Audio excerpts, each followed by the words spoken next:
My name is Nedu, and what I am about to tell you is not a tale, but the truth. I dreamed my death, saw every detail, and when I awoke, I thought it was only a dream until it began to happen. It started with a dream. In the dream, I stood in a forest clearing, surrounded by trees that whispered my name. Then, a shadow emerged, faceless but familiar.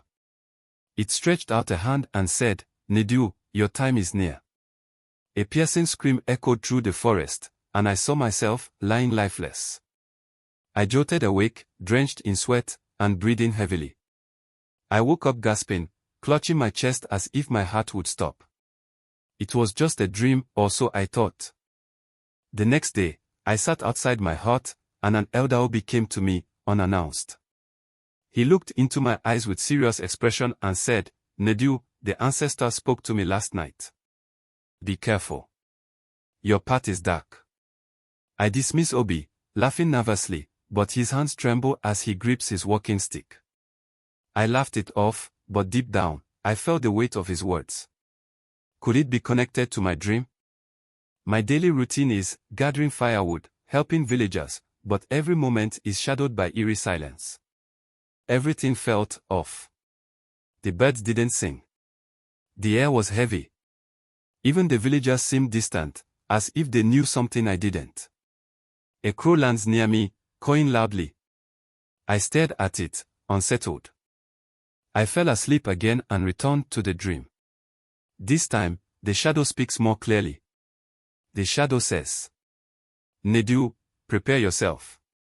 You cannot escape your fate." I woke up screaming, the same words echoing in my ears, "You cannot escape your fate." I traveled to the village, divining the name of an old woman with piercing eyes. Diviner said, "Your dream is not just a dream. It is a warning. Your death is near, but the path is not yet set." She performed the ritual, throwing bones and cowries onto a mat. Diviner said again, "You must find the source of the shadow. Only then can you rewrite your fate." I followed the diviner's instructions, traveling deep into the forest. Every step felt like walking into the unknown. The forest seemed alive, whispering secrets I couldn't understand. Finally I found a strange altar with carvings resembling the shadow in my dream. I was confronted by the shadow, which now takes a more human form. The shadow said, "Nedu, you found me, but can you face the truth?" And there was a flashback that revealed my past mistakes and secrets. The shadow wasn't just an enemy. It was my guilt, my fears, everything I had buried deep inside. Back in my village, I overheard a group of men plotting against me.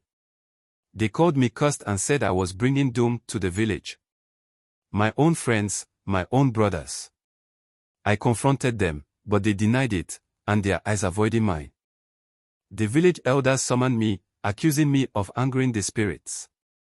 They said I had to be cleansed. A ritual was planned, a ritual I knew I wouldn't survive. I struggled as I was tied to a stake in the village square. As the ritual begins, a storm brews. The shadow reappears, but this time, it shielded me. The shadow said, "You faced me, Nedu, now, face them." The storm scattering the crowd, the ropes broke, and I was freed. The diviner reveals the shadow was sent by the ancestors to test my courage. The diviner said again, "You were never meant to die. This was your rebirth." I was welcomed back into the village, now seen as a protector and guide. My dream wasn't my end. It was a beginning, a chance to rewrite my story and inspire others to face their shadows. Hope you enjoyed the story. Don't forget to subscribe, comment, like and share. And see you in the next video.